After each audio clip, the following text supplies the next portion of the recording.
প্রিয় শিক্ষার্থীবৃন্দ, সবাই কেমন আছো? আশা করি সবাই ভালো আছো। আমি সাইদুল হক খান সুজন, সান্দিনা ডাক্তার ফিরোজা পাইলট উচ্চ বিদ্যালয়ের পক্ষ থেকে সবাইকে আজকের অনলাইন শ্রেণীকক্ষে স্বাগতম জানাচ্ছি। আমি আজ নবম দশম শ্রেণীর শিক্ষার্থীদের জন্য ব্যবসা উদ্যোগ বিষয় থেকে আরেকটি ক্লাস নিয়ে তোমাদের সামনে হাজির হয়েছি। তোমরা সবাই খাতা কলম নিয়ে প্রস্তুত থাকো এবং প্রয়োজনীয় যে বিষয়গুলো প্রয়োজন মনে করবে সেগুলো তোমরা খাতায় নোট করবে। আমরা গত ক্লাসে আলোচনা করেছিলাম ব্যবসায়ের ক্রমবিকাশের ধারা এবং ব্যবসায়ের প্রকারভেদ। আজ আমরা আলোচনা করব ব্যবসা পরিবেশ। আজকের আমাদের আলোচনার বিষয় হচ্ছে ব্যবসা পরিবেশ। ব্যবসা পরিবেশের উপাদানগুলোকে প্রধানত ভাগ করা যায় ৬টা ভাগে। কয়টি ভাগে? ৬টি ভাগে।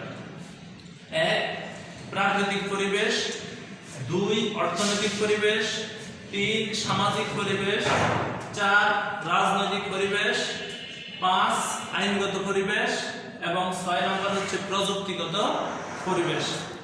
এই ৬ ধরনের পরিবেশগত উপাদান আমাদের ব্যবসা বাণিজ্যের উপর প্রভাব বিস্তার করে।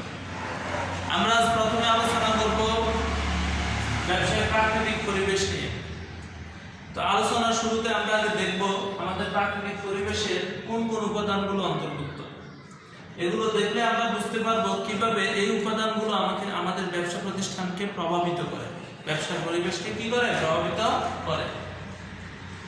শুরুতে দেখো, প্রাকৃতিক পরিবেশের প্রথম উপাদান হচ্ছে জলবায়ু।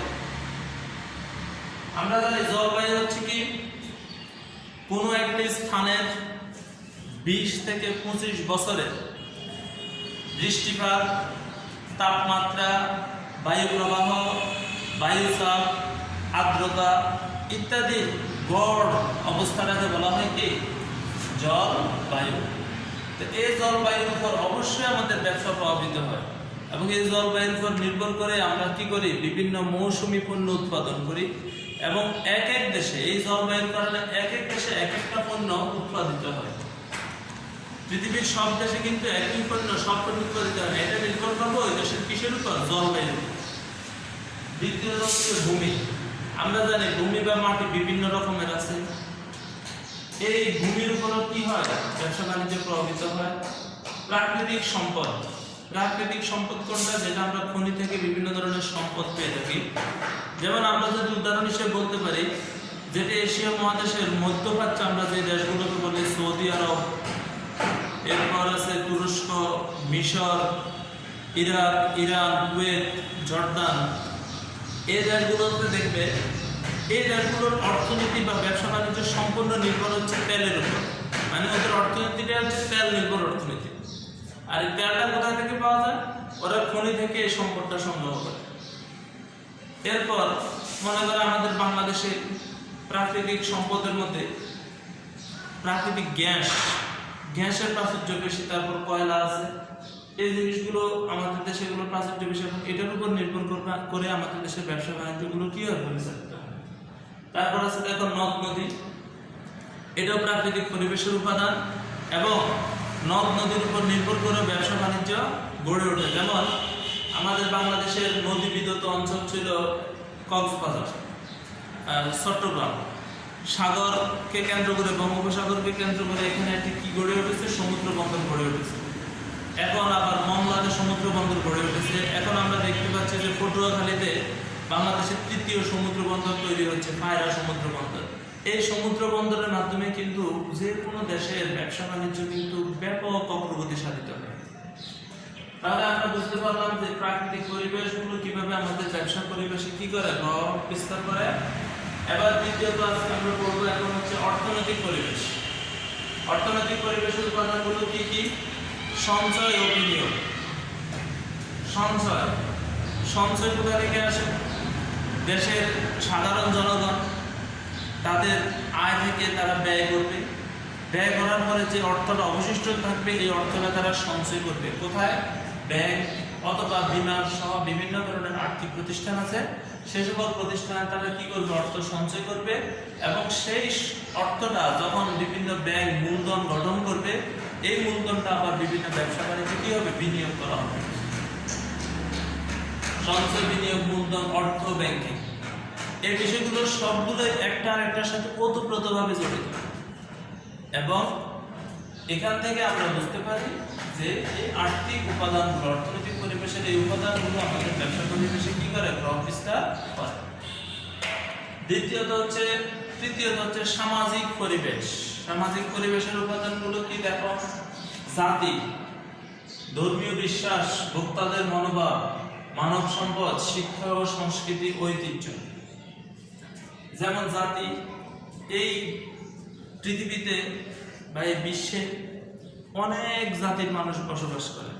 যেমন আমরা যারা বাংলাদেশে বসবাস করি, আমাদের বাংলাদেশের প্রধান জনগোষ্ঠী অবশ্যই বাঙালি জাতি, কিন্তু বাঙালি ছাড়াও এখানে আরো অনেক ক্ষুদ্র নৃগোষ্ঠী আছে।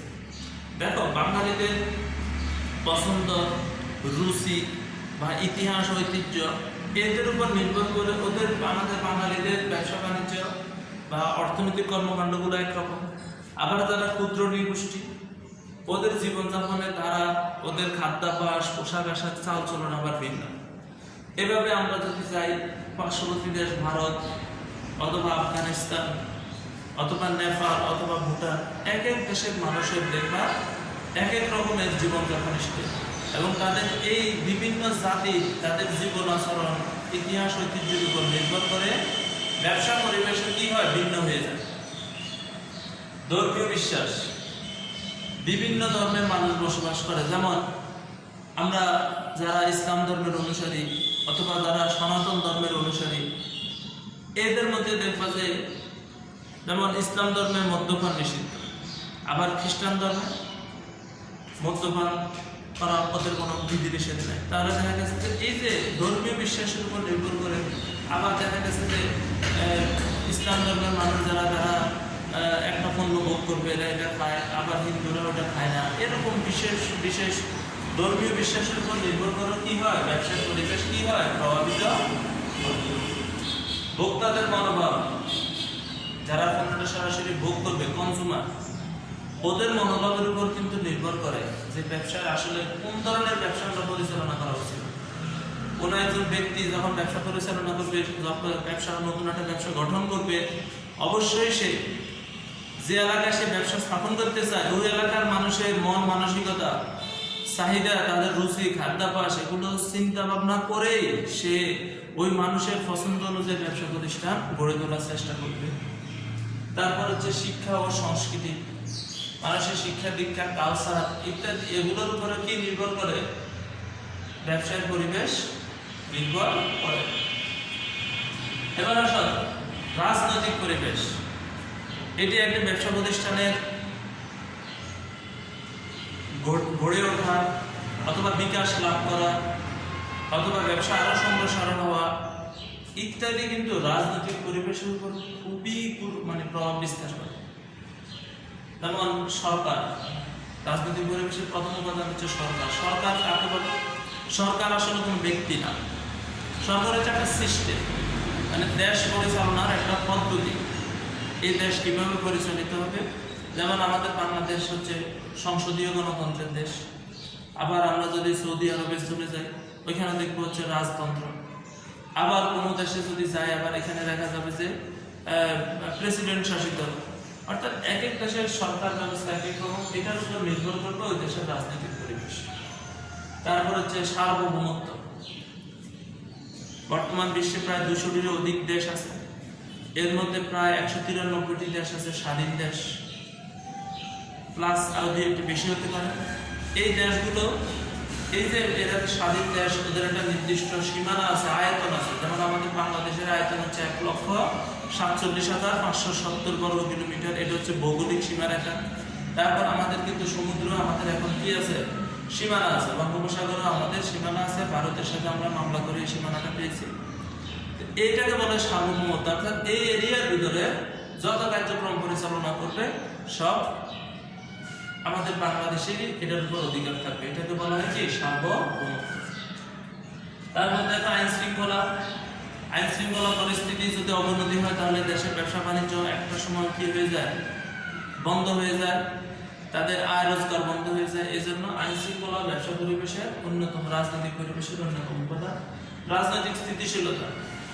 দেশের রাজনৈতিক স্থিতিশীলতা ব্যবসার ক্ষেত্রে খুবই গুরুত্বপূর্ণ।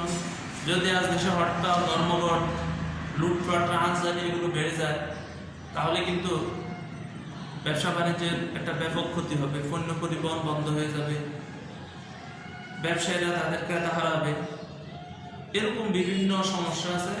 এবং এজন্যই বলা হয় রাজনৈতিক স্থিতিশীলতা ব্যবসার ক্ষেত্রে খুবই দরকার। সরকারের নীতিমালা, যেমন তোমরা জানো এই মহামারী, এই করোনা চলাকালীন সময়ে বাংলাদেশ সরকার কিন্তু ব্যবসায়ীদেরকে আর্থিকভাবে ক্ষতিগ্রস্ত হওয়া থেকে বা ব্যবসা বন্ধ হয়ে যাওয়ার হাত থেকে রক্ষা করার জন্য সরকার কি করেছে, প্রণোদনা ঘোষণা করেছে। হ্যাঁ, বিভিন্ন ব্যবসায়ীদেরকে স্বল্প সুদে তারা কি দিয়েছে, আর্থিক প্রণোদনা দিয়েছে, ঋণ দিয়েছে। এটাকে বলা হয় কি, সরকারি নীতিমালা।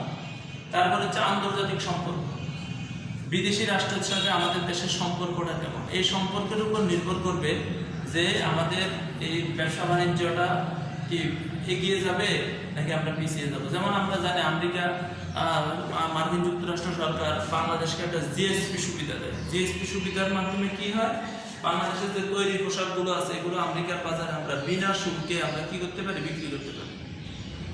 এটা নির্ভর করবে কিসের উপর, আন্তর্জাতিক সম্পর্কের উপর। তারপর আসে আমরা আইনগত পরিবেশ।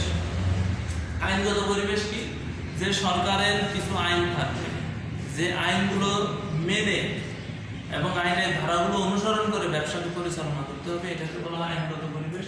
যেমন আছে বাণিজ্যিক আইন, তারপর আছে শিল্প আইন, বিভিন্ন কলকারখানা কিভাবে স্থাপন করবে, কোন এলাকায় স্থাপন করবে, যেখানে স্থাপন করলে মানুষের কোনো ক্ষতি হবে না, এই বিষয়গুলো খেয়াল রাখতে হবে। পরিবেশ সংরক্ষণ আইন, পরিবেশ সংরক্ষণ আইন আছে।